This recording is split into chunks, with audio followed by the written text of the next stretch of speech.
নির্ধারিত গন্তব্য ঢাকার হজরত শাহজালাল আন্তর্জাতিক বিমানবন্দরের পরিবর্তে সিলেটের ওসমানী বিমানবন্দরে অবতরণ করেছে দুটি আন্তর্জাতিক flight.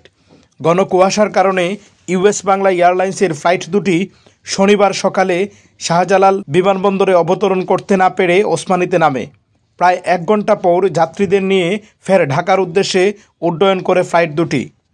US Bangla airlines Osmani আন্তর্জাতিক বিমানবন্দরের সহকারী ব্যবস্থাপক বেলায়েত হোসেন লিমন জানান, ঘন কুয়াশার কারণে চীনের গুয়াংজু ও কাতারের দোহা থেকে ছেড়ে আসা দুটি ফ্লাইট নির্ধারিত গন্তব্য ঢাকার হজরত শাহজালাল আন্তর্জাতিক বিমানবন্দরে অবতরণ করতে পারেনি। তাই দুটি ফ্লাইট ডাইভার্ট হয়ে ওসমানীতে অবতরণ করে।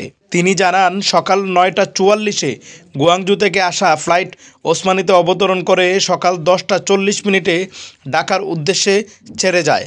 আর দোহা থেকে আসা ফ্লাইট 8টা 55 ওসমানীতে অবতরণ করে ঢাকার উদ্দেশ্যে ছেড়ে যায় সকাল 10টা 40। প্রসঙ্গত, ঘন কুয়াশার কারণে গেল কয়েক সপ্তাহ ধরে বিভিন্ন দেশ থেকে আসা ফ্লাইট ঢাকায় নামতে না পেরে ডাইভার্ট হয়ে সিলেট ওসমানী আন্তর্জাতিক বিমানবন্দরে অবতরণ করছে।